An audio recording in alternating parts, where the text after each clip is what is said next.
Imagine a grand hall filled with flickering torchlight, the clatter of silverware, and the rich aroma of roasting meats drifting through the air. Here, kings once feasted not just to fill their bellies, but to display power, prestige, and the taste of an era long gone. What did kings really eat during medieval times? Let's step beyond the gilded plates and into the smoky kitchens to uncover the stories, secrets, and flavors that shaped a kingdom's table. The hall was quiet, but not silent.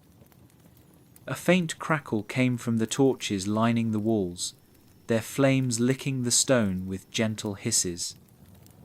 Shadows danced across the worn tapestry, where knights and saints locked eyes across centuries. The air smelled of wood smoke, rosemary, and something richer fat slowly dripping from the roast, turning on the great spit. The floor, swept clean but still rough underfoot, bore marks of countless footsteps, of nobles and servants, of dogs sneaking in for scraps, of boots hard and soft, tracing the same ancient roots across the flagstones. Near the long oak table, two boys set heavy goblets in place, polished until they caught the flicker of the fire. Their hands trembled slightly, not from the weight, but from the knowledge of where they were and what they were touching. A king would soon sit here. A man whose word was law, whose life was chronicled like legend, whose appetite echoed beyond himself through his court, his country, his time. To eat as a king was not merely to eat. It was to perform, to reign, to remind. The kitchen's far doors creaked open, and a narrow line of figures began to emerge. Silent, orderly, each one holding a covered dish, they moved like a procession. They had been up before dawn, sweating in the kitchens thick with smoke, boiling pots, and the barked orders of master cooks. They had seen whole carcasses split open, birds plucked and dressed, sauces spiced with powders worth more than a man's yearly wage. And now, all of that work was crossing the threshold into the hall, where it would transform. No longer food, now power. The king's chair waited at the centre, backed by a carved lion, raised slightly above the others. On either side, noble seats stretched down the length of the table, places determined not by hunger or friendship, but by rank, blood, and favour. A man's position here could signal his fortune or his fall. Eyes would flicker, noting who had edged closer to the king, who had been nudged one place further down. A subtle hum of conversation began as the first nobles entered, their robes sweeping the stone, their jewels catching the light. There was laughter, low and careful, and the occasional snort of a hunting dog pacing nearby. Musicians waited in the corner, hands poised lightly on lutes and rebecks, ready to fill the space with soft melodies that would cushion the clatter of knives and spoons. Somewhere high above, pigeons rustled in the rafters. The food was uncovered, each dish revealing a new note in the rising symphony of scents. Roasted venison, steaming and dark, spiked with cloves. Fresh bread, its golden crust cracking as it cooled. Bright green herbs scattered over buttered vegetables. Trenches of fine white bread, set out to catch the drippings and sauces, would later be tossed to the poor, or the Dogser king did not eat from peasant loaves. Wine was poured, deep red and faintly spiced, warming the air as its scent mingled with the meat. And then the king entered, His steps were measured, his expression calm. Around him, conversations softened, then ceased. All eyes turned. He wore not only his crown, but the weight of centuries, the knowledge that every gesture mattered, that every bite was observed, noted, remembered. He was not just eating for himself. He was eating for the realm. As he took his seat, the hall seemed to settle. Musicians began to play, gently, the notes threading through the air like golden smoke. Servants moved with quiet precision, presenting the first course, stepping back, waiting. The king lifted his knife, carved a piece of meat, brought it to his mouth. For a moment, the world hung still. Then he chewed, swallowed, nodded slightly, and the feast began. It was not just a meal. It was a theatre. Each dish carried meaning. The choice of meat might reflect the success of a recent hunt. The spices signalled the reach of the kingdom's trade, the wealth of its coffers. Even the simplicity or extravagance of the courses could whisper political messages, restraint in hard times, opulence in triumph. Every person present knew they were part of something larger, a ritual of wealth and power centuries old. The hall filled with the sounds of eating, talking, the low murmur of alliances being tested or confirmed. Fingers dipped into sauces, teeth bit into delicate pastries, and laughter flared where a joke struck home. Somewhere, a young noble grinned too widely, too eagerly. His companion, older and more careful, laid a gentle hand on his arm to warn him back into caution. Across the table, a bishop sipped his wine slowly, eyes hooded, ears open. Outside, the world waited. Snow fell softly on the castle walls, or rain streaked the windows, or the sun set behind distant hills, and the people in the villages below sat down to their own humble meals. But here, inside the hall, under the flickering light of torches and the watchful eyes of stone saints and carved lions, the king ate. And with each mouthful, the kingdom breathed. The meal always began with bread. Not the coarse, dark loaves eaten by peasants, heavy with barley or rye, but soft, pale white bread made from finely sifted wheat. It was called manchet, a bread so delicate it was almost cake-like, reserved for those of rank and privilege. When it arrived at the king's table, it came sliced and arranged on silver platters, each piece still faintly warm from the oven, its crust thin and tender, the inside almost melting on the tongue. Bread was more than just food. It was a symbol of refinement, of access to the best. To break a piece of manchet was to break from the common world and step firmly into the circle of the elite. But bread was only the beginning. What truly defined the king's table was meat. The medieval king, after all, was not a modest eater.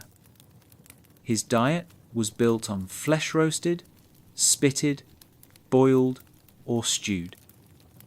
Great slabs of beef brought from the royal estates, pork glazed with honey and herbs, venison from the royal hunts, dark and earthy, reminding all present of the king's dominion over the forests. There might be birds too, roasted whole. Swan, peacock, pheasant, their feathers sometimes saved to adorn the dish, dazzling guests with a shimmering display. The smell of these meats filled the hall, rich and mouth-watering, mingling with the smoke of the torches and the perfume of fresh herbs scattered across the table. Every bite reinforced power. To eat such meats regularly was to show that you owned land, commanded hunts, had the wealth to raise herds and pay for skilled hunters. For the king, it was more than indulgence, it was display, a public affirmation of control over nature and men alike. Even the act of carving meat, done with elaborate skill and often performed by a special court official, was part of this display. Each slice was artful, each cut precise, showing mastery not just over the animal but over the ritual itself. Alongside the meats came the drink, most often mead or wine. Mead, the ancient honey wine, was sweet and golden, heavy with floral notes, a drink that evoked the old heroic tales of northern kings and warriors. Wine, imported from the vineyards of France or the Mediterranean, carried its own weight of prestige. The goblets used were often encrusted with jewels or crafted from silver, their surfaces cool to the touch, their rims thin and elegant. Servants moved silently to refill them, attentive to the slightest nod or raised eyebrow, ensuring the royal cup never stood empty. There were sauces too, and they mattered more than one might expect. Medieval palates loved strong, spiced flavour mustards, verjuice, cinnamon, cloves, ginger. A platter of beef might arrive accompanied by a tangy green sauce made from parsley and vinegar, or a sweet and sour combination of raisins, wine, and spices. These sauces were a luxury, not just for their taste, but for what they represented. The reach of the kingdom's trade networks, the wealth to import rare spices, the knowledge of complex recipes passed from court to court. Vegetables appeared, but rarely in starring roles.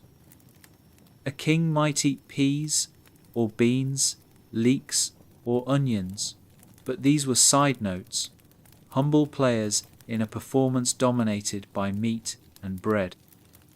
Sometimes they were transformed with butter or spices, but often they served simply to add colour to the table, a token nod to the earthier, humbler foods of the lower classes. Throughout the meal, there was a rhythm, a steady unfolding of courses, each one a small act in a larger play. A fish course might follow the meats, delicate and lightly seasoned, offering a pause in the richness. Pastries could appear, stuffed with minced meats or sweetened with dates and almonds. The scent in the hall shifted constantly, moving from the deep, smoky aroma of roasts to the fragrant, almost exotic smell of spiced confections. The king himself ate selectively. He did not gorge or rush. That was for lesser men. He chose with care, savouring, tasting, and always aware that he was watched. His preferences shaped fashion. If he favoured a certain dish, it would soon be imitated across the courts of Europe. If he dismissed something, it could fall from favour entirely. His meal, then, was not just nourishment, it was trend-setting, diplomacy, even governance. As the meal wore on, the conversation shifted and softened, moving from formal greetings to quiet intrigues, whispered jokes, and delicate negotiations. Plates were cleared, courses replaced, goblets refilled. The air grew warmer, heavier, scented with food and wax, thick with the buzz of power and wealth. And always, at the centre, sat the king, breaking bread, carving meat, lifting his gobletaman surrounded by plenty, his every bite a reminder of his place at the apex of a world built on bread. Meat, and mead. The first thing that struck the nose was the sharp sweetness of cinnamon. It clung to the air like a ghost, drifting from the bowls of stewed fruit, the delicate pastries, and the fragrant sauces that dotted the king's table. Cinnamon was not grown in the king's lands. Nor was ginger, nor pepper, nor cloves, nor nutmeg. These came from far away from lands, so distant they were half myth, half reality to the people of medieval Europe. And yet here they were, shimmering on the royal table, tiny miracles that spoke of a world beyond the castle walls. To understand what a medieval king ate, one had to understand what he could command. Not just the herds of his pastures or the fish in his rivers, but the trade routes that stretched across continents, bringing treasures to his plate. Sugar arrived in heavy, knotted sacks, a rare and precious substance, not yet the everyday staple it would become. Almonds, plump and pale, came from Spain or the Mediterranean, ready to be ground into thick pastes or blended into sweet, delicate sauces. Figs and dates, sticky and sun-drenched, arrived from the Middle East, offering a taste of distant warmth on cold European nights. Saffron was perhaps the most precious of all tiny threads of flower stigma, carefully harvested and dried, glowing a brilliant, impossible gold. It coloured rice, sauces, and pastries with a hue that no other ingredient could match, a mark of extreme luxury. Just a pinch could transform a dish into a statement of wealth and taste. To the medieval diner, seeing saffron on the table was like seeing a jewel you could eat. And then there was the pepper, black pepper, the unassuming little spice that shaped empires.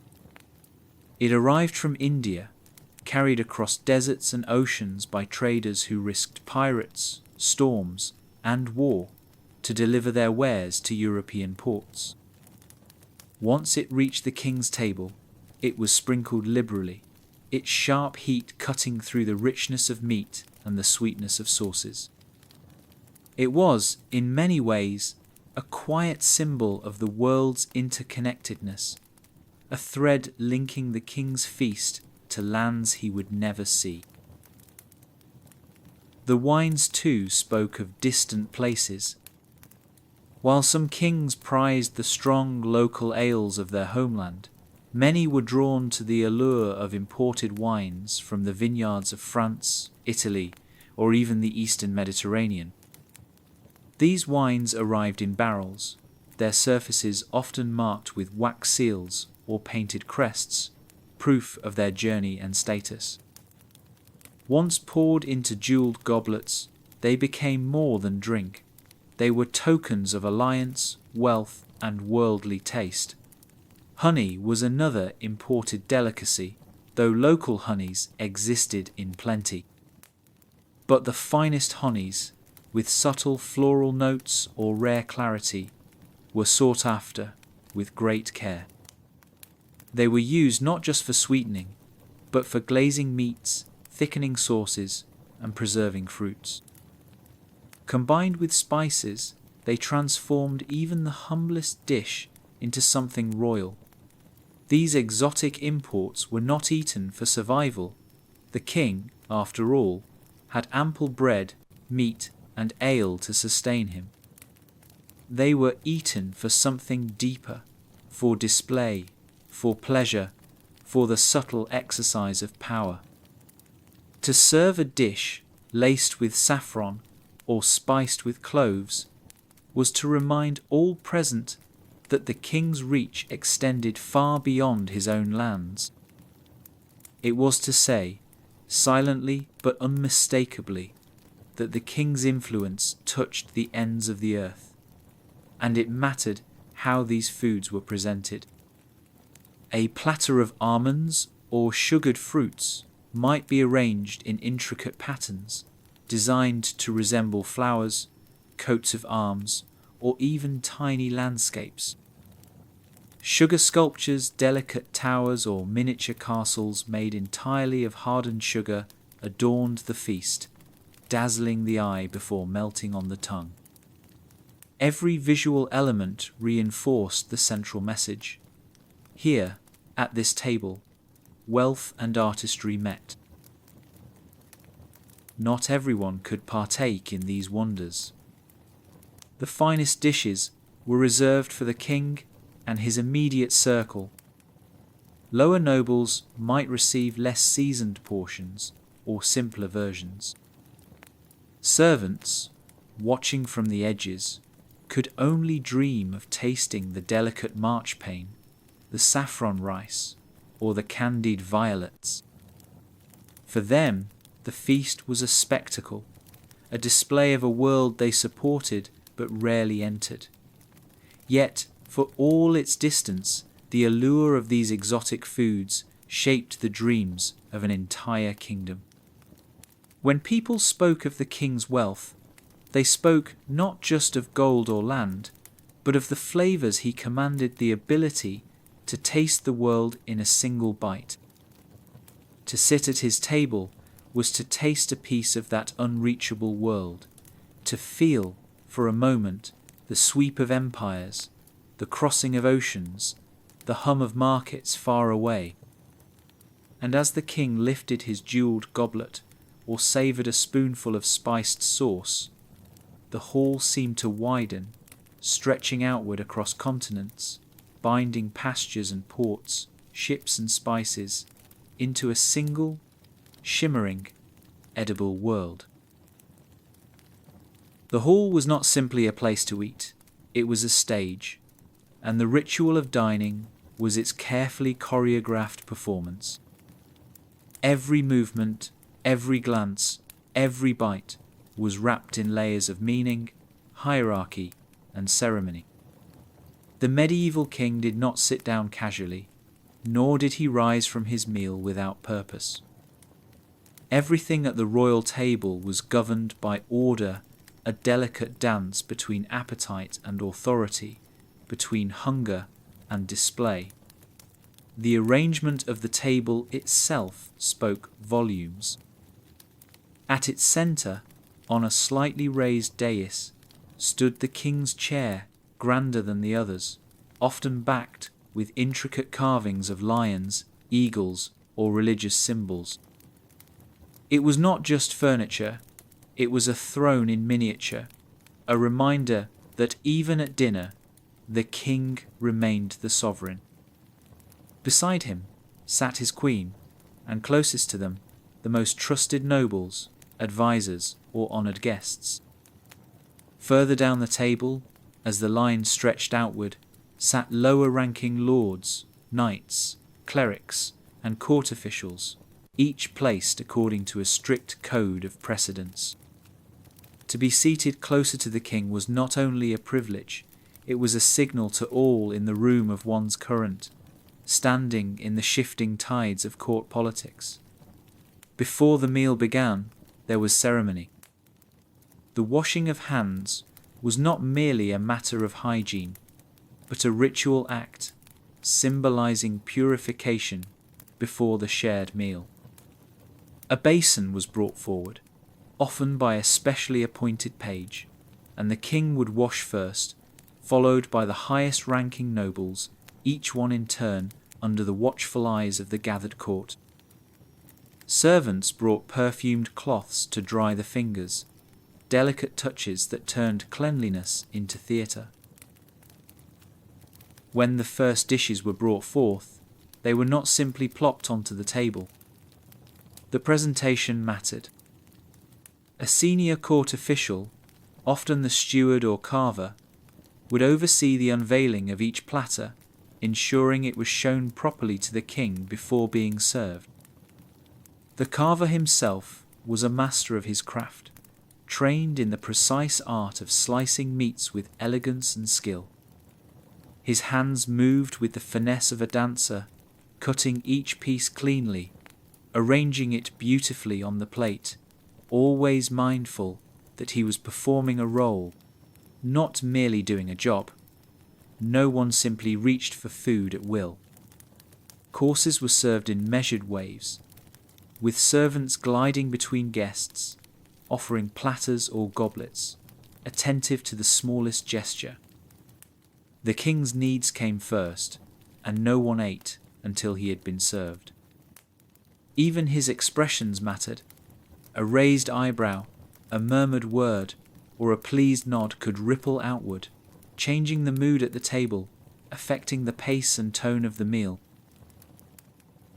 Conversations, too, followed unspoken rules.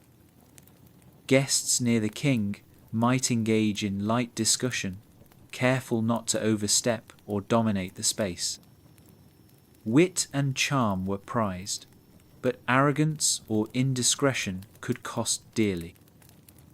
Further down the table, the conversations grew louder, more relaxed, but still bound by the gravity of the royal presence. Everyone knew that the feast was as much about observation as indulgence. Eyes watched, ears listened, and reputations were quietly made or unmade between bites. Music accompanied the meal, a gentle undercurrent provided by court musicians stationed along the walls or in raised balconies. Their melodies softened the room, filling the pauses between courses, offering a backdrop that soothed and entertained without distracting. At times, a favoured singer or storyteller might be invited to perform, their voice carrying across the hall, weaving tales or songs that added another layer of richness to the dining experience. Even the serving of wine was ritualized. A special cupbearer attended the king, responsible not only for pouring the wine, but for ensuring it was safe, pure, and worthy of the royal lips. In a world where poisoning was a constant fear, this was no small responsibility. The cupbearer was both servant and protector, standing watch over one of the most intimate acts of the king's day, the lifting of a cup to his mouth. The entire rhythm of the meal followed a carefully balanced tempo. Courses came and went, guests shifted between conversation and quiet, servants moved like shadows, and through it all, the king remained the axis around which everything turned. His enjoyment mattered, yes, but so did his restraint, his dignity, his demonstration of royal composure. He could not appear greedy nor indifferent. He had to strike the perfect note, showing himself as both human and sovereign, relatable yet untouchable. By the time the final course was cleared, the guests were often full, their minds slightly hazy from wine, their senses saturated by the richness of food, sound, and sight. But even then, the ritual was not quite over. The king's rising signalled the close of the meal, and only then could others stand, their departure governed by the same strict codes that had ruled their seating and their dining. The hall slowly emptied, leaving behind the lingering warmth of torches, the faint scent of spices and roasted meat, the quiet footprints of servants clearing away the remnants, and through it all, the memory of order remained a memory woven into every detail, every gesture, every crumb. In the medieval royal court, to eat was not just to feed the body. It was to enact a story, a delicate ballet of status and power, written not in words, but in every bite, every glance, every silent ceremonial act. The grandeur of the king's feast shimmered like a finished painting, polished, composed, and impossibly effortless. But beyond the heavy oak doors of the great hall, Down the winding stone corridors and into the belly of the castle was the kitchen, a different kingdom altogether. One without velvet or gold, without music or poetry. Here, the senses were assaulted in other ways. The sting of wood smoke in the eyes, the ever-present heat, the slap of wet meat against chopping blocks, the rush and roar of fire, and the ceaseless clatter of iron pots against stone. This was the world that made the feast possible. The royal kitchen was a sprawling network of rooms, more like a miniature village than a single space. There was the great hearth hall, where meats turned slowly on spits, tended day and night. There were bread ovens, large enough to walk into, a separate pastry room for delicate tarts and sugar sculptures, a scullery for scrubbing greasy pans and soot-stained cauldrons. Underground were cellars for storing barrels of wine and ale, sacks of flour, dried herbs, cured meats, and endless wheels of cheese. In the cool air, even the walls sweated. Dozens, sometimes hundreds, of people worked in rhythm here. At the top stood the master cook, a figure of immense responsibility. He not only planned meals and oversaw portions, but managed ingredients like an accountant with gold. He had to please the king, impress the nobles, and never waste a crumb. Below him were assistant cooks and specialists, sauciers, bakers, pie makers, each trained in their narrow but crucial craft. Mistakes were not easily forgiven. A burned sauce could mean humiliation. A dish served cold could stall a royal smile.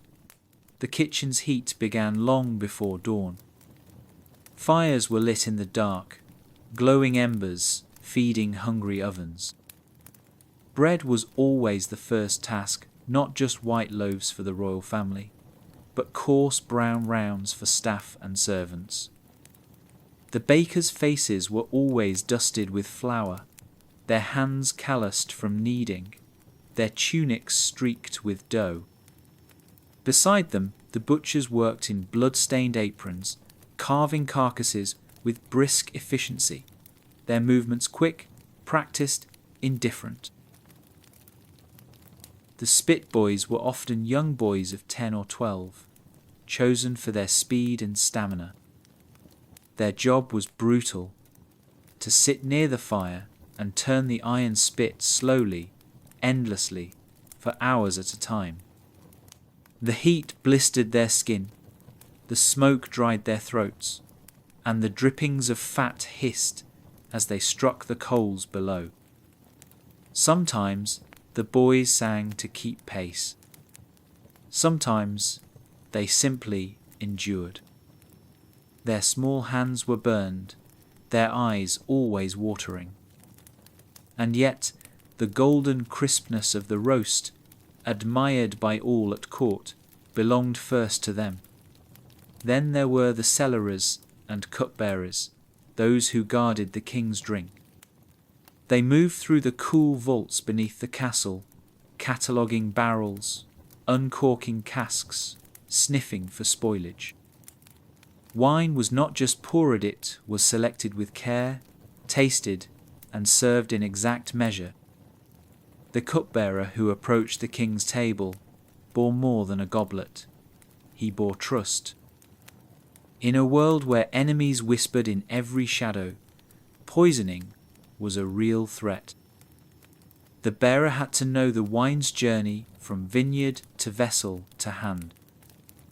A mistake could mean more than a ruined meal. It could end a dynasty. Fishmongers worked in separate halls, scaling and gutting fish hauled in fresh from the river or preserved in heavy salt. Poulterers cleaned and plucked geese, quail, and pigeon, sometimes stuffing them with herbs or fruits before handing them off for roasting. Cheesemakers and milkmaids, often from nearby manors, delivered their goods at sunrise. A single meal might require ingredients from 10 villages. The castle kitchen was not only a place of cooking, it was the engine of an entire local economy. All of it operated in careful clockwork rhythm because timing was everything. Dishes had to arrive in order, hot and gleaming, with no room for error. Messengers ran between the kitchen and the great hall, announcing the king's readiness, calling for the next course, alerting staff of delays or changes. Communication was constant, though rarely spoken aloud. A glance, a nod, the lift of a ladle, these were the language of the kitchen, and still, despite the effort, their names were rarely remembered. The cook who composed the saffron sauce, the boy who turned the venison, spit for 6 blistering hours, the girl who folded the almond paste into delicate flowers, all anonymous, all essential. Their work was felt, never seen. Their triumph was in silence, a nod from the steward, a plate returned empty, a murmur of approval from the king's lips that would never be traced back to them. Yet they took pride.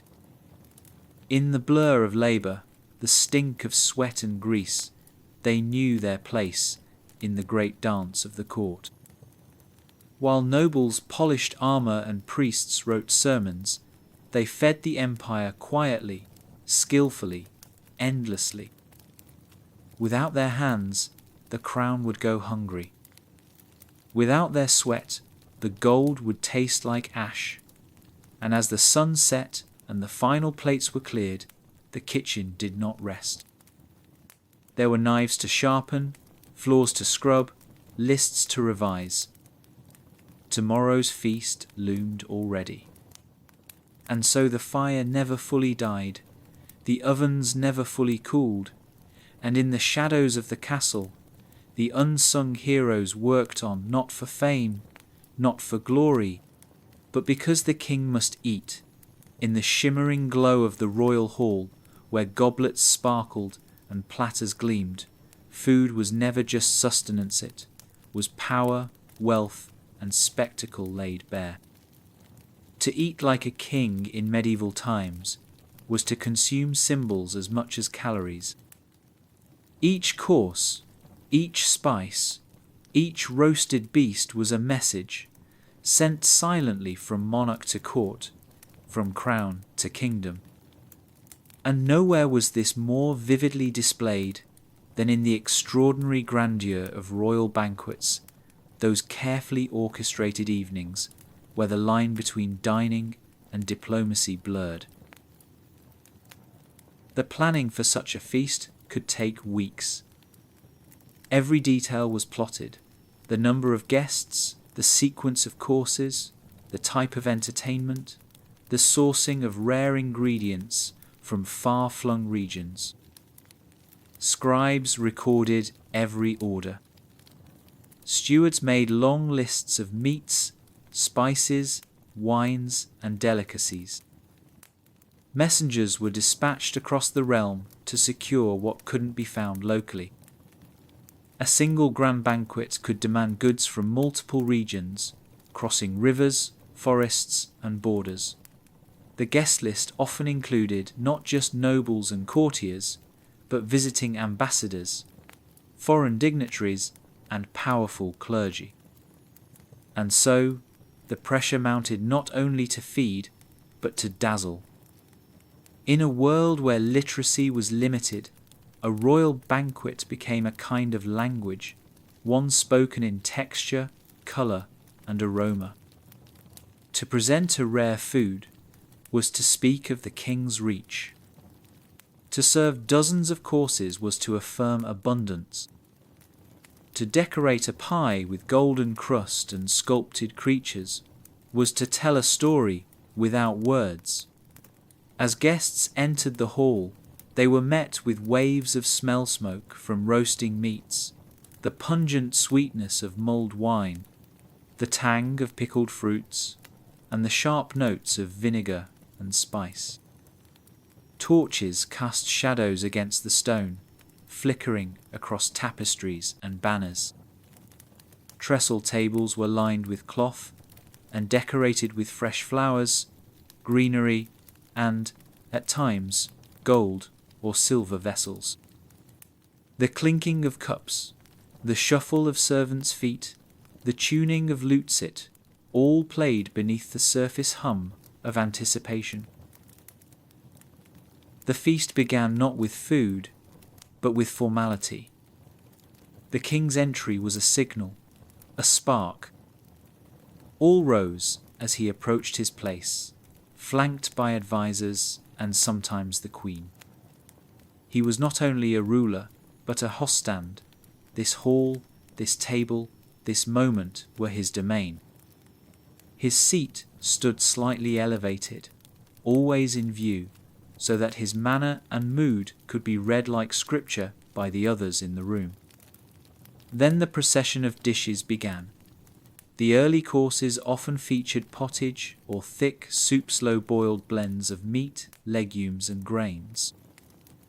Rich in flavour and substance, these warming bowls were followed by roasted game, poultry and fish. Capons basted with honey. Swans dressed in their own feathers. Eels in delicate pastry. Venison marinated in wine and herbs, cooked until the meat slid from bone. But the centerpiece of many royal feasts was the spectacle dish what the court called a subtlety. These were elaborate creations crafted, not just for taste, but for wonder. A castle made entirely of sugar, a roasted boar with an apple in its mouth, jaw re-hinged to appear mid-growl. A pie that, when cut open, released live birds that fluttered into the rafters. Each subtlety was a kind of edible theatre intended to awe and amuse, to provoke gasps and laughter, to demonstrate the kitchen's imagination and, by extension, the crown's command over art and nature alike. No less attention was given to the desserts. Marzipan shaped into flowers, animals, or saints. Custards dusted with nutmeg. Fragrant wafers. Sweetmeats wrapped in gold leaf. Candied orange peel and quince paste. All accompanied by delicate wines and warm Hippocras wine, spiced with cinnamon, ginger or cloves, often sweetened with honey and served in goblets that gleamed like rubies. Throughout the banquet, entertainers wove through the space. Jugglers, musicians, poets, and fools, each taking their turn. Sometimes a singer would lift their voice in a melancholy ballad. Other times, a puppet show would erupt into laughter near the lower tables. The soundscape shifted with the courses gentle for soup, lively for the roasts, soft again for dessert. Servants moved in endless loops, clearing, pouring, wiping, responding to the slightest nod. It was a dance of grace and efficiency, made all the more difficult by the layers of etiquette that defined the room. Who could speak to whom, who could toast, when to laugh, when to sittle were tightly choreographed. But beneath the splendour, politics simmered. The seat next to the king? A signal of rising favour. A lesser cut of meat? A quiet insult. An invitation declined? A potential rebellion. To dine at the king's table was to read between the lines of every plate, every pause. Nothing was truly casual. Even the food was part of a power play. When the final course had been cleared and the hall began to empty, there was a softness in the air. Guests murmured, "Thanks." Servants extinguished candles. Musicians played slower, sadder songs. The king would raise his gesture, ending the night. Courtiers would bow. Ambassadors would whisper notes to aides. And the magic of the evening would slip into memory, a story to be told in quieter chambers. A royal banquet was not merely a meal. It was a ceremony, a performance, a carefully orchestrated illusion of endless wealth and divine order. For a few hours, hunger was transformed into meaning. And for those who attended, whether honoured or humbly presented, left the taste not just of spices and roasted meat, but of power made visible, of history unfolding one spoonful at a time. In the great chessboard of medieval diplomacy, words were not always the most powerful pieces. Sometimes it was a roast peacock. Sometimes a glistening tower of candied fruit. Sometimes the glint of a golden trencher carrying a dish so rare, so impossibly opulent, that it stopped conversation mid-sentence. For kings, food was more than food, it was leverage. It was spectacle. It was soft power made edible. Diplomatic feasts were among the most carefully crafted performances of a monarch's reign. These weren't just banquets for merriment or morale, they were high-stakes rituals designed to impress, to intimidate, to seduce. An ambassador might leave with a treaty in hand, or second thoughts in his mind, and the meal served before him could tip the balance. The planning of such a feast began not in the kitchen, but in the royal council chambers. Who was coming? What message needed to be sent? Was this to show strength or generosity? Superiority or subtlety? These questions shaped everything from the seating arrangement to the selection of spices. For example, when entertaining a delegation from the East, a king might ensure dishes were flavoured with saffron, ginger, or cinnamon, exotic imports, carried across continents, proof of his reach and influence. A French envoy might be greeted with wines from the king's finest cellars and a roast swan dressed in fleur-de-lis pastry crust, a gentle nod to shared elegance, and a gentle reminder of whose table they were sitting at. The feast would unfold in stages, each more impressive than the last. The opening might feature pottage, dense and rich, followed by breads made with white flour, a luxury in itself. Then came the meats, whole boars turned on spits for hours, their skin blistered and crackling, lamb roasted in rosemary and vinegar, game birds marinated in sweet wine and lemon. These weren't small portions, but dramatic centerpieces. Meat in medieval Europe was expensive, and to serve it in such lavish quantities and with such variety was a clear display of economic and territorial power. Every detail was symbolic. A pie shaped like a castle, a metaphor for strength. A fish presented in layers of gold leaf, a statement of wealth. Roasted birds redressed in their feathers, heads gilded and beaks clasping herbs. A theatrical nod to beauty and control over nature itself. The dishes were engineered to speak without words, to convey abundance, elegance, and command. One of the crown jewels of such meals was the sugar sculpture. Sugar was rare, costly, and linked to status. To mould it into towers, animals, or entire battle scenes was an extraordinary demonstration of both wealth and artistic skill. A towering scene of a knight slaying a dragon, entirely sculpted from sugar and tinted with vegetable dyes, might sit in the centre of the table, not for eating, but for marvelling. It was a sweet monument to chivalry, power, and the aesthetic dominance of the hosting court. Wine, too, played its role. It was poured freely, but never carelessly. A cup refilled without asking signalled welcome. A delay in serving a toast might suggest hesitation or distance. Toasts were political gestures, choreographed with as much care as the courses themselves. Sometimes they were made with honeyed wine, sometimes with aged vintages held back for only the most honoured of guests.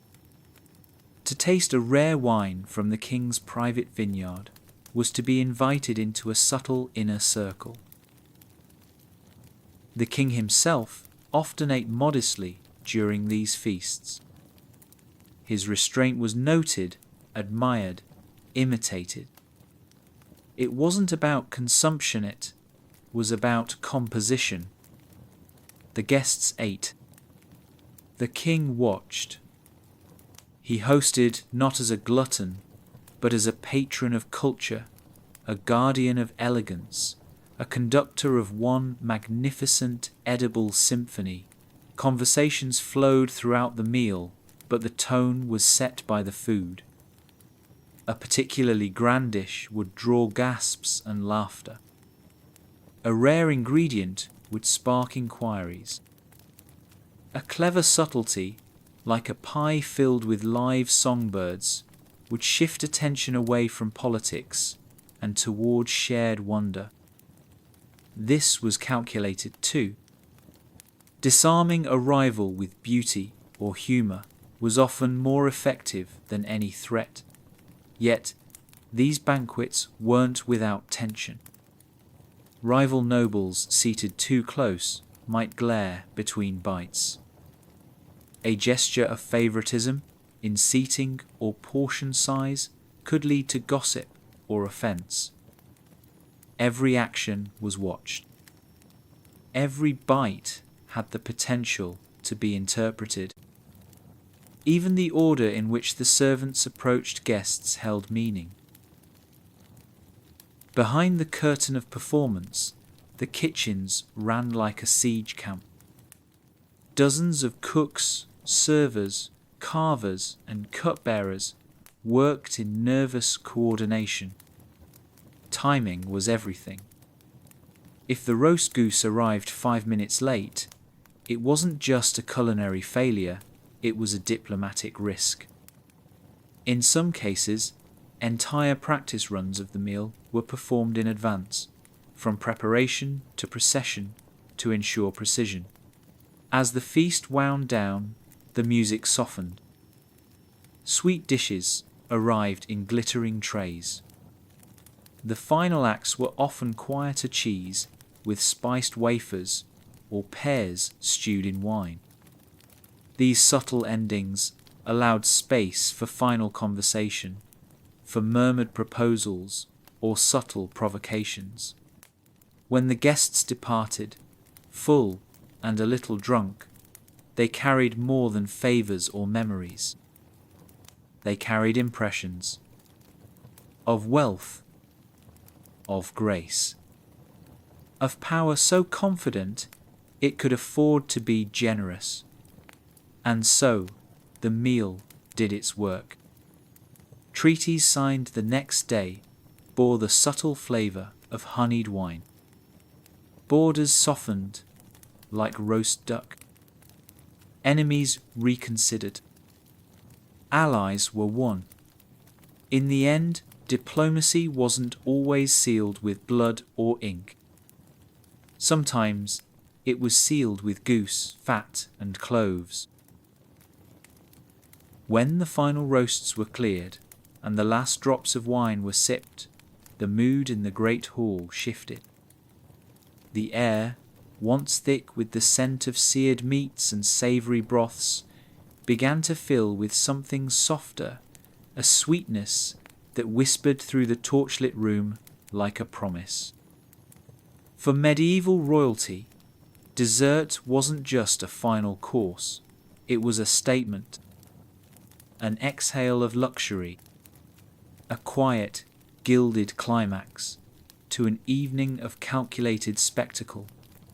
Sugar, in the medieval world, was rarer than gold. It arrived in small crates aboard spice ships from distant lands, weighed like treasure, guarded like coin. And so, to offer sweetness at the end of a royal meal was to proclaim power. This wasn't merely about taste state, was about access, about distance overcome, about how far the king's shadow could stretch across sea and sand. The earliest medieval sweets were often simple by today's standards, yet decadently rich in their own way. Honey, for much of the early Middle Ages, served as the default sweetener. Beekeeping was an art close to the monasteries and noble estates, and a well-maintained hive was as prized as a chest of jewels. Honey found its way into warm milk drinks, thick oat puddings, and spiced wines. It coated nuts, glazed fruits, and thickened pastes. But once sugar entered the picture, everything changed. The royal kitchens began to craft marchpane, a dense almond paste sweetened with sugar and often moulded into shapes, hearts, birds, castles, or even miniature portraits. It was chewy, fragrant, and held its form like soft clay. When painted with vegetable dyes or dusted with flakes of gold leaf, marchpane became a visual feast long before it reached the lips. Rosewater, too, became a beloved flavour among the elite. Distilled in copper stills from bushels of fresh petals, it carried the scent of summer gardens into the winter hall. Mixed into custards or brushed over baked pastries, it gave desserts a delicate, perfumed soul. One bite might taste like an orchard in bloom, another like a whisper carried across silk pillows. Rosewater was often paired with nutmeg, cloves, or saffron, all symbols of exotic luxury, their cost per ounce higher than even silver. Then came the candied fruits. To candy fruit in the Middle Ages was to suspend it in time, to take the fleeting, fragile sweetness of nature and render it eternal. Quince, figs, oranges, even roots like ginger were boiled in heavy syrup until they gleamed like jewels. They were stored in crystal jars, brought out only on the most special of occasions, and arranged in gleaming pyramids. Their texture, sticky, chewy, dense with flavour, was unlike anything else served at the table. It was decadence in its most delicate form. Spiced cakes were another beloved royal treat. These weren't the airy cakes of today, but dark, heavy loaves rich with molasses, dried fruit, breadcrumbs, and a staggering array of spices. Cinnamon, pepper, cardamom, and mace would be mixed with wine-soaked raisins, pounded almonds, and hints of orange peel. The result was thick, crumbly, and surprisingly fragrant, almost intoxicating in its richness. A single slice could linger on the tongue for minutes, and often a king would offer such a slice to a favoured guest like a gift, not just a bite. Tarts and pastries completed the royal repertoire. Made from fine white flour, another symbol of privilege, These were sometimes filled with cheese and honey, other times with pureed fruit, or even sweetened vegetables like parsnips or beets. The dough was rolled thin, pinched into decorative edges, and sometimes baked with designs carved into their tops. On feast days, they might be arranged into intricate shapes: a swan, a crown, a ship. Every curve, every shimmer of glaze was a reminder that food could be art, and art could taste like heaven. But perhaps the most poetic of medieval desserts was Hippocras. A spiced, sweetened wine served warm, Hippocras was believed to aid digestion, settle the body, and lift the spirit. It was often served at the very end of a banquet, passed in ornate goblets, the steam rising like incense. It was made by steeping red or white wine with sugar, cinnamon, ginger, and grains of paradise, then straining it through linen into waiting jugs. Some added a hint of rosewater, others saffron, turning it golden in hue. To sip Hippocras was to drink a potion of contentment, a soft end note to a symphony of indulgence. These desserts were never just about the food. They were about mood, about memory, about message. Sweetness in the medieval mind wasn't ordinary. It was rare, precious, and fleeting. To offer it was to show favour. To deny it, a snub. Even the placement of a single candied orange peel on a noble's plate could speak volumes. And for the king, these dishes carried more than flavour. They carried legacy. They whispered of trade routes and merchant deals, of loyal servants and clever cooks, of cultures blended into a single, slow savoured bite. As he tasted the rosewater custard, or lifted the goblet of Hippocras to his lips, he wasn't just closing a meal, he was reminding all present of what it meant to rule a world where sugar was sacred and sweetness was a crown. In the quiet hum that followed dessert, the clinking of cups, the soft strum of lutes, the sigh of sated courtiers, there was peace. The kind of peace that comes only when the senses are full, the heart is warm, and the air carries just a hint of rose and honey on the breeze. In the medieval world, the hunt was more than a pastime, it was a proclamation. A ritual of sovereignty, of mastery over the untamed. And for kings, what began in the whispering woods with horn and hound often ended at the feast table in splendorous style. The hunting table was a theatre of glory, each dish a reminder that dominion over beasts reflected dominion over men. Long before the first arrow flew or the boar's tusk gleamed in the sunlight, the royal hunt was set in motion. It began at dawn, in forests chosen not just for game, but for grandeur. These lands were reserved, sacred, and fiercely protected the king's forests, where peasants could be punished for so much as gathering wood, let alone hunting. Only nobility, with privilege inked in blood and title, could ride among these trees with bow and spear. And so, with ceremonial precision, the hunt unfolded. Horses stamped against the cold earth. Dogs, lean and eager, barked and strained against leather leads. Courtiers in fine tunics adjusted their gloves, their boots, their quivers. At the centre of it all rode the king, eyes scanning the underbrush, posture tall, cloaked in fur or velvet. His presence wasn't just about sport, it was about symbolism.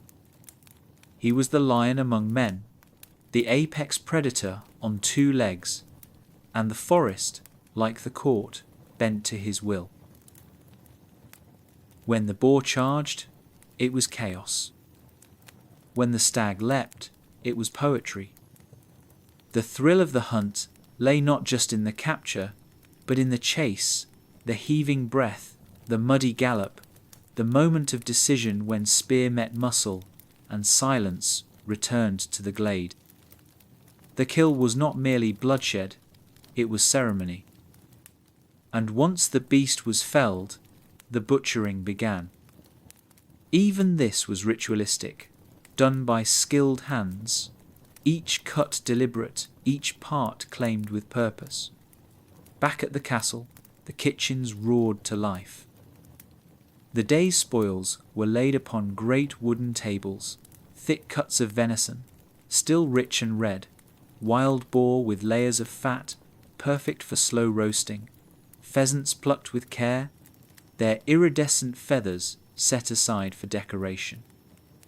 There might be partridge or hare, or even swan, the most regal of all game birds, its curved neck and white plumage once gliding across lakes, now prepared to glide across silver platters. Roasting was the preferred method, for it honored the nature of the meat. Large iron spits turned slowly over open flames, tended by spit boys whose arms ached from the constant rhythm. Wild boar was basted with wine, its skin blistered until crisp. Stag meat was marinated in vinegar, juniper berries and herbs, then slow cooked until it pulled apart with ease. Pheasant was often stuffed with breadcrumbs, dried fruit, and spices its lean flesh brought to life with sweetness and fat. Swan, treated with reverence, might be redressed after cooking in its own feathers, a surreal centerpiece meant to dazzle and disturb. The flavors were deep, earthy, and primal. Unlike domesticated animals, game offered a taste of the wild. Tougher, gamier, more unpredictable. It was said you could taste the chase, the rush of the woods, the cold air, the tension in the muscles. Every bite was a story, a memory etched in meat and smoke. But more than the flavor, it was the symbolism that mattered. Game dishes represented dominion over land, over beast, over death itself. Only a king could hunt stag on sacred ground. Only a king could serve swan on a Tuesday. The presentation of these dishes at the royal table was not just nourishment, it was narrative. A boar's head, jaw open, tusks gleaming, garnished with herbs and gilded apples, was more than food, it was a trophy. A message to all who sat beneath the high ceiling and flickering chandeliers. This land is mine, this power is mine, this wildness has been tamed by my hand. The guests knew it. They carved their portions with care. They chewed slowly, almost reverently. They didn't just eat, they witnessed. Even the bones were not discarded lightly. Some were saved, carved into handles for knives or pins for garments. Antlers were fashioned into ornamentation. Feathers adorned hats, or were saved for writing quills. The hunt, like the crown, left nothing to waste. Every piece carried its legacy forward. And so, when the king dipped a slice of roasted venison into a sauce of wine and cinnamon, or lifted a forkful of boar glazed in honey and mustard, he wasn't merely indulging in delicacies. He was tasting his own supremacy. Each bite confirmed his right to rule, his closeness to nature's violent beauty, and his place at the top of the food chain. In the hush that followed the hunt's feast, when the torches dimmed and only bones and stained linens remained, there lingered an ancient understanding. That power, real power, was not just worn on the head or carried on the battlefield. Sometimes it was served on a platter, steaming and wild, with the silence of the wood still clinging to its skin. The clink of metal, soft and refined, often announced the beginning of a royal meal long before the scent of roasting meats reached the hall. For in the world of medieval kings, food was only one part of the spectacle. Just as vital were the objects used to hold it, the gleaming vessels, the precious plates, the intricate fabrics that brushed against noble fingertips. To dine like a king was not only to taste the finest, it was to be surrounded by splendor in every gesture, in every bite, in every lifted goblet. A medieval royal table was not simply set, it was staged. Carefully, deliberately, like a chapel prepared for sacred rite. Wooden tables, often long and narrow, were cloaked in fine cloths, woven with threads of silk and trimmed in gold braid. Beneath them, another layer heavier, more practical, helped absorb spills and protect the polished surface. The tablecloth itself became a canvas of wealth, embroidered with scenes of hunting, vines of ivy, or the family crest of the ruling house, stitched in crimson and gold by hands that would never eat at such a table themselves. And upon this canvas sat the instruments of power. Jeweled goblets shimmered beside each seat. Made from silver, gold, or even polished coconut shells bound in precious metal, these goblets were not uniform, each told a story. Some were encrusted with rubies and emeralds, others chased with delicate images of saints or beasts, etched so finely that the figures seemed to shift in the candlelight. The king's personal cup was sometimes a reliquary in disguise, holding a sliver of bone or a drop of sainted oil beneath its base. When he drank, he communed not just with the vintage within, but with the divine. Plates, too, were no ordinary things. In the early medieval period, trenchers, thick slices of day-old bread, were used to hold meats and sauces, soaking up flavour before being discarded or fed to the poor. But by the high Middle Ages, royal dining had evolved into something more permanent, more performative. Silver trenchers replaced the bread, often engraved with swirling patterns, hunting scenes, or coats of arms. The plates glowed under candlelight, reflecting the faces of those gathered around the board, casting a silvery sheen that made even a humble turnip look fit for Olympus. Utensils were still a rarity in common circles, but at court they signalled refinement. Spoons of gold or horn were used for soups and sauces, sometimes carved with intricate hilts or religious symbols. Knives were sharp and narrow, their handles inlaid with mother-of-pearl or wrapped in dyed leather. Forks, a novelty in many parts of Europe, were slowly gaining acceptance, used not just for function, but for the elegance of their gesture. To lift a piece of venison with twin tines was to show breeding, restraint, and a distance from animalistic hunger. Napkins, too, were objects of art. They were not the utilitarian squares of modern dining, but long, luxurious lengths of embroidered linen, often perfumed with lavender or rose oil. Pages might bring warm water in basins for washing hands between courses, and after the ritual cleansing, the napkin was draped gracefully across the lap or tucked with flair into the belt. Some were even dyed to match the feast's theme: soft green for spring, deep red for winter's hunt, pale gold for religious festivals. And still, more adorned the table. Salt cellars, large and often shaped like castles or ships, were placed before the king as a marker of status. Guests above the salt were seated closer to him, while those below it understood their place.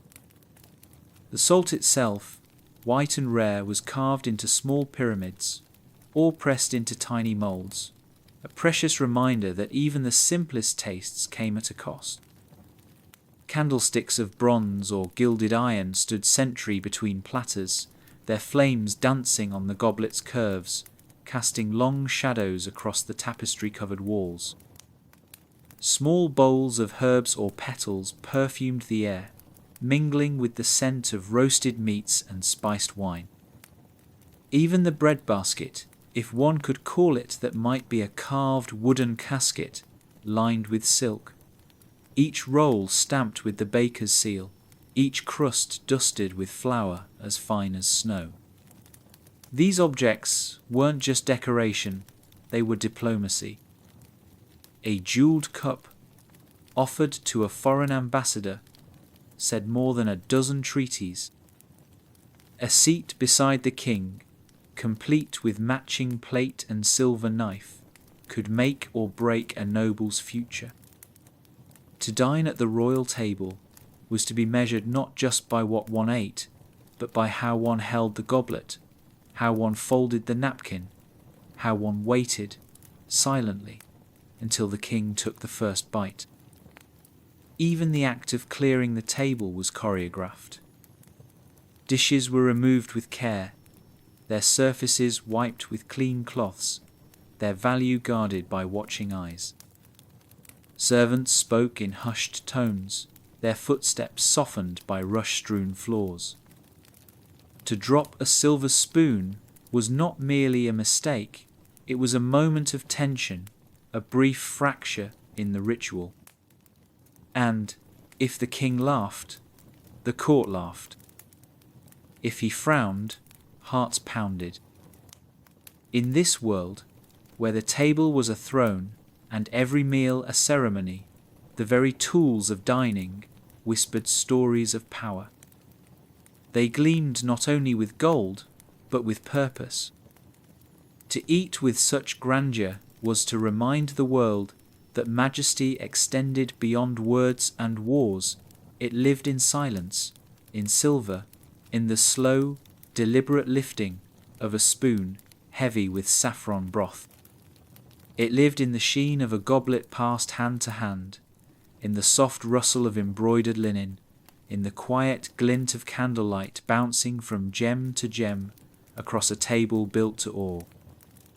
And when the last dish was cleared, when only crumbs and wax remained, the room still pulsed with memory of gold that had spoken louder than any voice, and of splendour that tasted, for a moment, like power itself.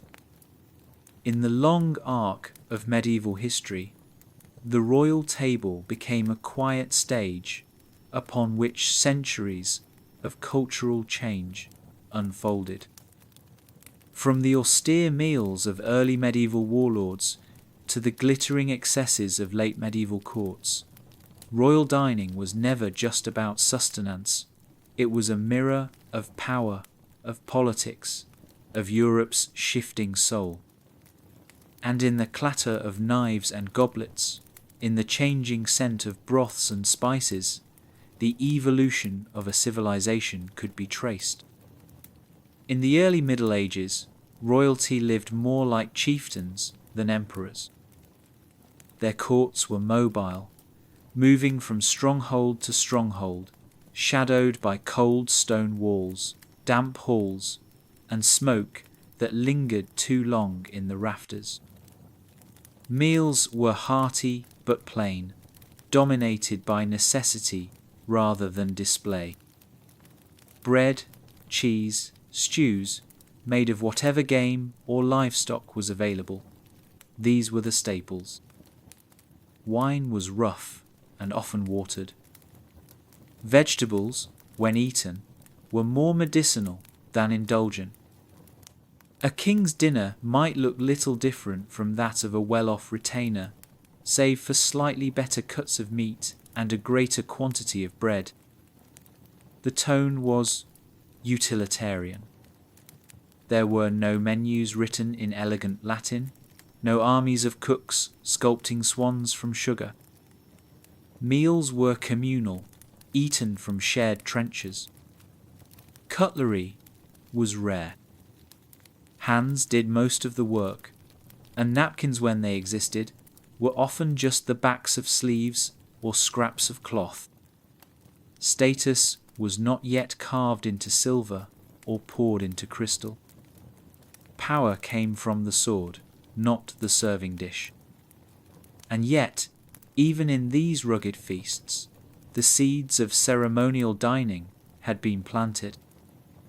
A place at the king's table was still an honour, and what little finery there was, perhaps a decorated goblet, a rare spice spoke volumes.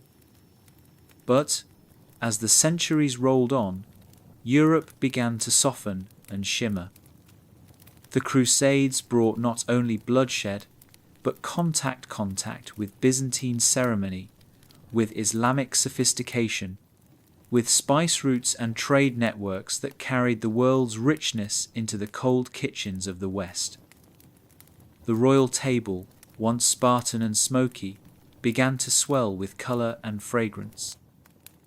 The food became a tool not just of survival, but of politics, theatre, and control. By the 13th and 14th centuries, monarchs were no longer warlords alone. They were performers on an increasingly international stage. Their feasts reflected this. Dining halls grew vast, decorated with tapestries that depicted myth and conquest. Banquets were timed with diplomacy. Coronations, marriages, alliances, and the meals themselves became spectacles, with dozens of courses presented in structured procession. The food had changed. Once reliant on salted meats and barley gruel, kings now dined on roasts laced with cinnamon and cloves, on pastries stuffed with almonds and honey, on fish imported from distant coasts. Spices were no longer foreign curiosities, they were necessities, signs of access and dominance over trade. Sugar, in particular, transformed the table. No longer just a preservative or medicine, it became a sculptor's medium, shaped into castles, birds, even religious scenes. A feast might include a dessert centerpiece too delicate to touch, too costly to ignore. The use of utensils also evolved. Knives, once personal and carried at the belt, became finely crafted items of etiquette. Spoons were now made of silver or pewter. Forks, though still controversial in some parts of Europe, began to find their way onto royal tables, especially in the Italian and Byzantine-influenced courts. Table manners, too, became codified. One did not simply reach for what one desired. One waited. One observed the hierarchy etched into seating charts, into dish placement, into who was served first. The presence of the church was always near. Early medieval meals often began with prayer, but in the later centuries, the influence of religious fasting days, food taboos, and moral teachings around gluttony shaped not only what was eaten, but when and how. Fish took the place of meat on holy days. Meals became exercises in visible piety. Yet, even these moments of restraint were infused with luxury ales in spiced wine elaborate almond milk sauces to replace dairy. Architecture itself bent to the needs of these banquets. Kitchens expanded, their hearths growing wide enough to roast entire oxen.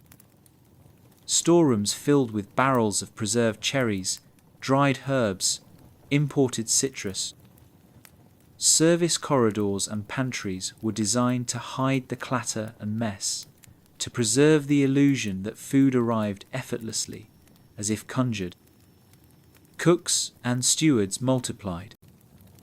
Cellarers, spit boys, pastry chefs, confectioners. A king no longer needed to know how to roast a stag, only needed to lift a goblet and smile. But as royal meals grew more refined, they also became more symbolic.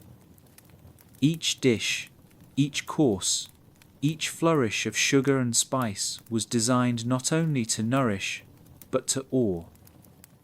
A feast could declare a ruler's wealth, assert his divine right, or subtly insult a rival through menu placement alone. The early medieval kings may have conquered with swords, but their descendants learned to conquer with forks. By the twilight of the medieval age, the royal banquet had become something entirely different from its humble origins. The food was layered with meaning. The vessels glittered with gold. Music played, and dancers performed between courses. Even the silence between bites was carefully measured. A table once marked by shared trenchers and communal broth now shimmered with refinement, excess, and purpose.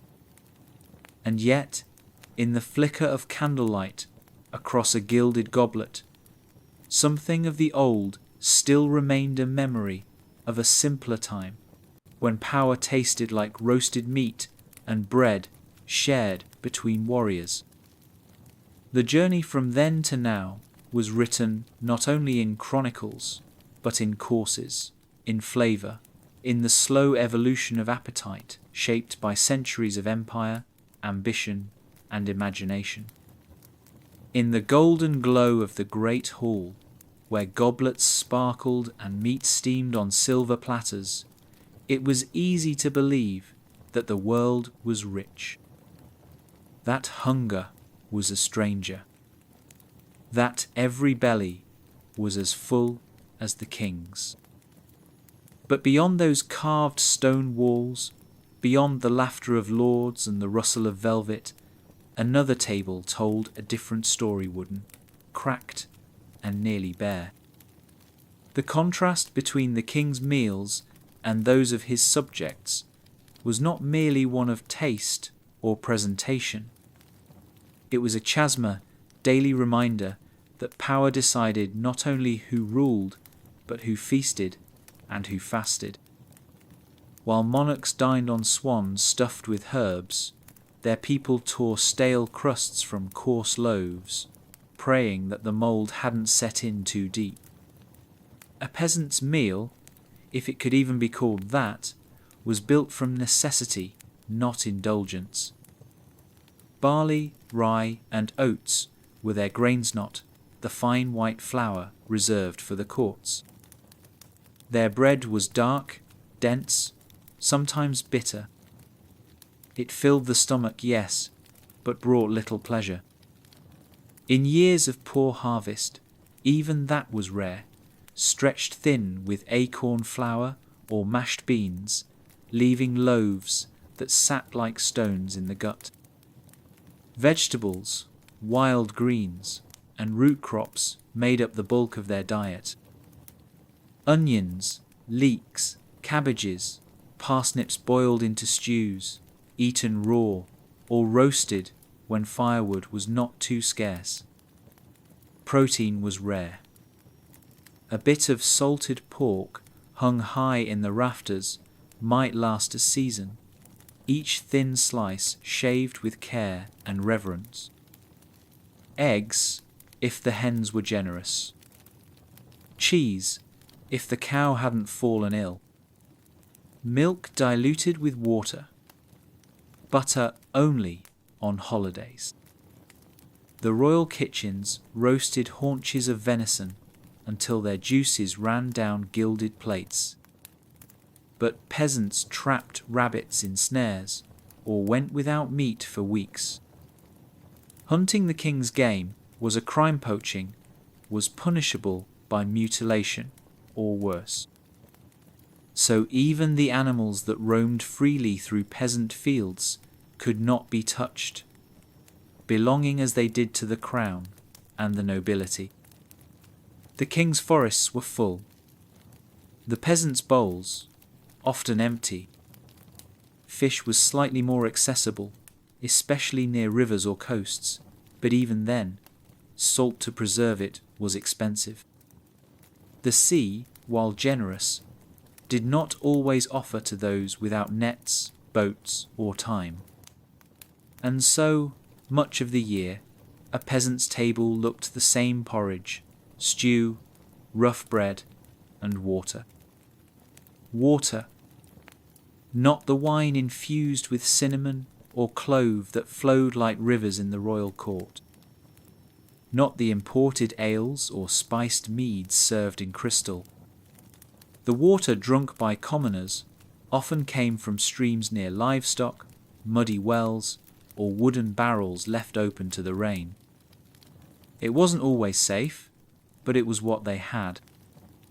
On feast days or weddings, perhaps a communal cup of ale would pass from hand to hand, its taste as sweet as any royal vintage. Yet, for all its plainness, there was beauty in the simplicity. Meals were shared. Families gathered close around a fire.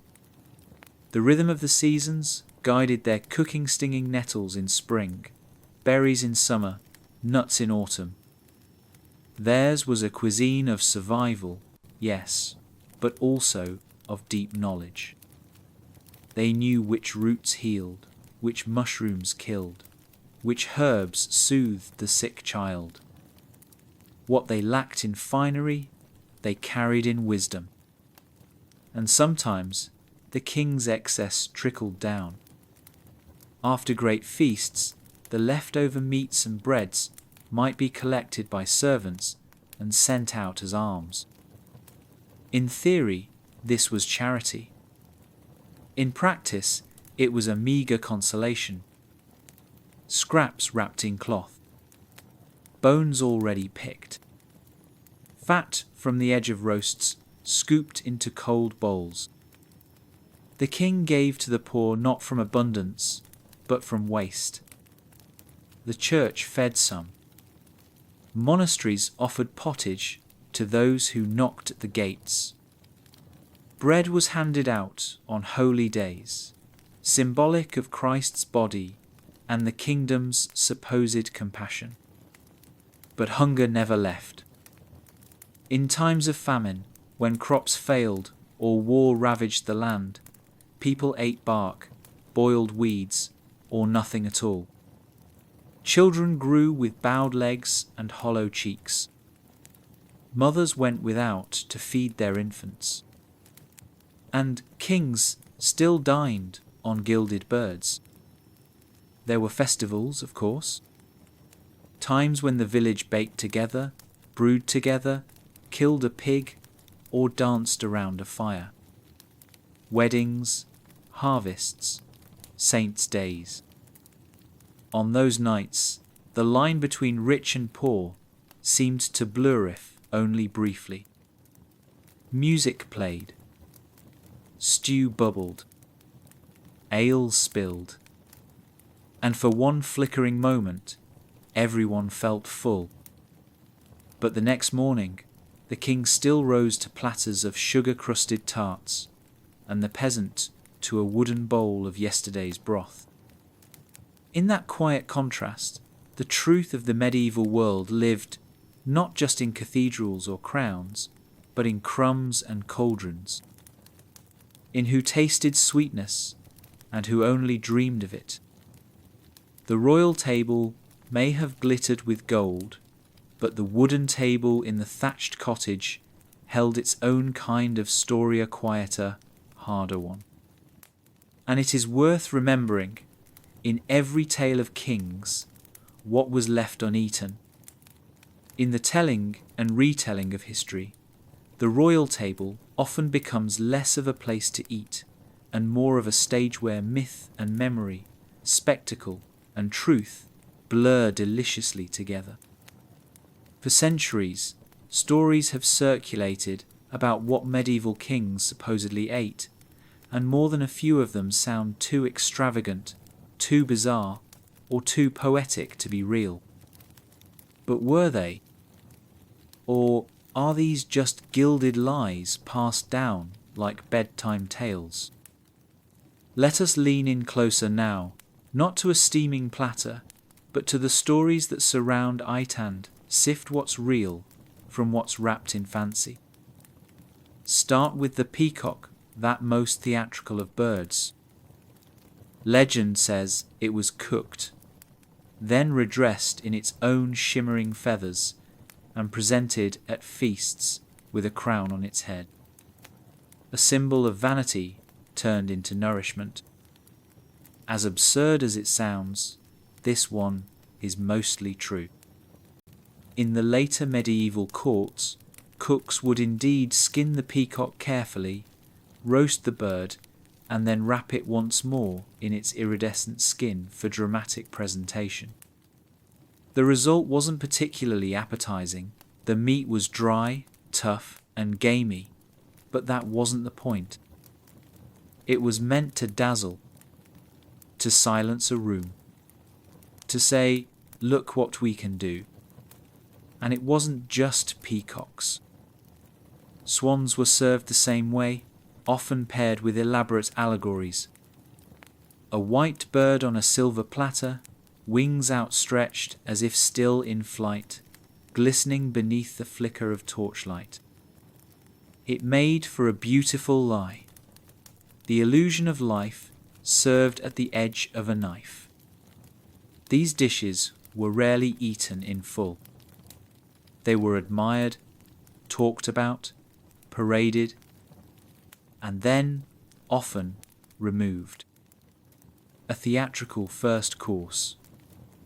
Then there's the tale of gilded food meat and fruit brushed with gold leaf, cakes flecked with silver, goblets that shone like treasure chests.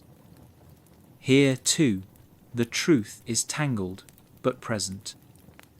Edible gold and silver were used in elite kitchens, particularly during late medieval and Renaissance banquets.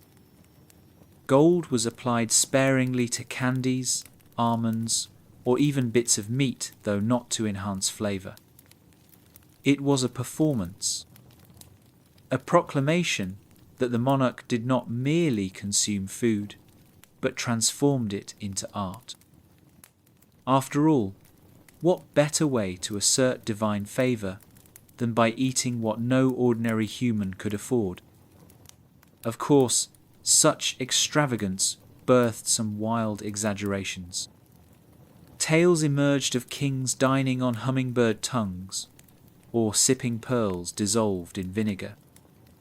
These drift closer to fantasy or confusion with practices from other cultures or eras. No hummingbird tongue dishes were known in medieval Europe.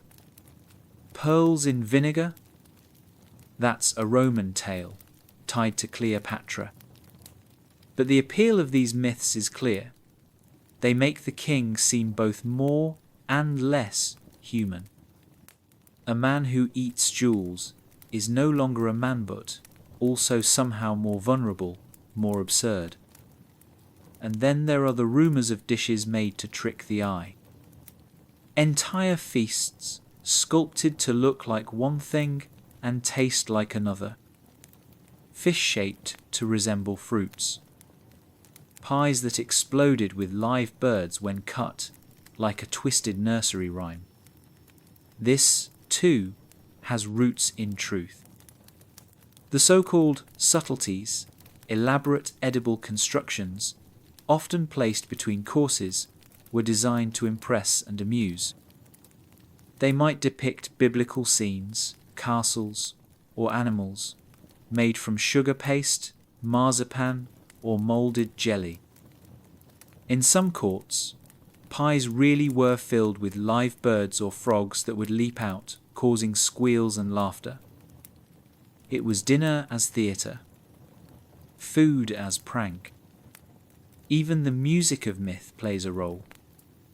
Some chroniclers claim entire banquets were timed to musical cues, roasts brought in with trumpets, sweets delivered with harpists strumming delicate notes. This is likely exaggerated, but music and feasting often mingled. Minstrels and poets entertained between courses, and sometimes the arrival of a particularly grand dish was heralded by a flourish of sound. But for every outlandish tale, there are quieter, stranger truths, like the use of violet-scented sugar, or fish stewed in almond milk dyed blue, or meat moulded into towers, with battlements carved from pastry. These details are lesser known, but far more haunting. They whisper of a world where food was not just sustenance, but story crafted with the same care as a crown or a cathedral. It's tempting to scoff at these myths, to laugh at the idea of a king gnawing on gold or dining beside a sugar castle. But within the absurdity lies meaning. These stories, true or not, reflect how deeply medieval society believed that kings were more than mortal. Their meals were meant to echo heaven abundant, impossible, gilded with symbolism. The myth was the point. To remind the world that while the peasant dug for roots in a frozen field, the king sucked beneath stars carved in stone. And maybe, in a way, the myths did their job too well. They endured longer than the kings who inspired them. Long after the feasts ended and the halls grew cold, people kept telling the stories of golden birds, of edible crowns, of kings who dined like gods. So, the next time you hear that a medieval monarch dined on a roasted unicorn or washed down his boar with dragon's blood paws, not to fact-check, but to listen. Because behind every culinary legend is a glimpse, however strange, of what it meant to be powerful and human and hungry in a world obsessed with spectacle. In the stillness of today's kitchens and dining halls, far removed from stone castles and roaring hearths, the legacy of the medieval king's table whispers on. It does not clamour with the clanging of pots or the calls of servants, but it lingers in subtler ways woven into the fabric of our modern tastes, rituals, and even our ideas of what a meal can be. The sumptuous banquets of old, with their layered courses and dramatic presentations, planted seeds that grew into the elaborate dining customs we know today. The medieval desire to impress, to tell stories through food, still shapes our culinary imagination. From wedding cakes towering like the castles they once graced, to the theatrical reveal of a flaming baked Alaska, echoes of that medieval spectacle endure. We savour not just the flavours, but the experience, the performance of dining. Many of the ingredients favoured by kings centuries ago remain beloved staples, albeit in transformed forms. Spices like cinnamon, cloves, and saffronons, rare and precious treasures, carried on perilous journeys no scent kitchens worldwide. The medieval fascination with sweetness, once a sign of power and wealth, paved the way for our modern desserts and confections. Marzipan, sugar, art, and candied fruits have migrated from royal courts into everyday celebrations, connecting past to present with a tender sweetness. Yet, the legacy is not only one of opulence and grandeur. It is also a quiet reminder of contrasts of abundance beside scarcity, privilege beside toil. The king's table was a symbol of power, a manifestation of hierarchy, a physical boundary between ruler and ruled. That sharp divide is etched into the history of food and through it into our cultural memory. Today, as we gather around tables both simple and extravagant, we carry echoes of that past whether we recognize it or not. Even the rituals of hospitality, the importance placed on shared meals and generous hosting, have roots in these medieval traditions. The idea that a banquet could seal alliances, express respect, or display wealth has not vanished. It simply transformed, adapting to new times and tastes, but retaining its core purpose: to connect people through food and to communicate beyond words. Looking deeper, the king's table invites reflection on what food means beyond nourishment. It was a stage for power and art, for religion and politics, for joy and anxiety. It was where kings fed their bodies and their authority alike. And while the kings themselves are long gone, their tables still speak. They tell stories of human desire to be remembered, to be seen, to taste a world larger than oneself. In our own meals, whether a humble bowl of stew or a carefully plated dish, we engage with this history. We inherit a legacy of curiosity and creativity, of ritual and rebellion, of sweetness and austerity. The smells of roasting meat, the glitter of spices, the comfort of bread, these are not just sensations. They are threads connecting us to centuries past, to kings and cooks who dreamed that through food they could shape a kingdom. So as night falls and the day's final meal is shared, there is something quietly powerful in that act. The legacy of the king's table is alive in every bite, every shared dish, every flicker of candlelight on a polished table. It reminds us that food is never just food. It is memory, identity, and story. And as we rest, the ghosts of those ancient feasts settle softly beside you, inviting us to listen, to savor, and to remember.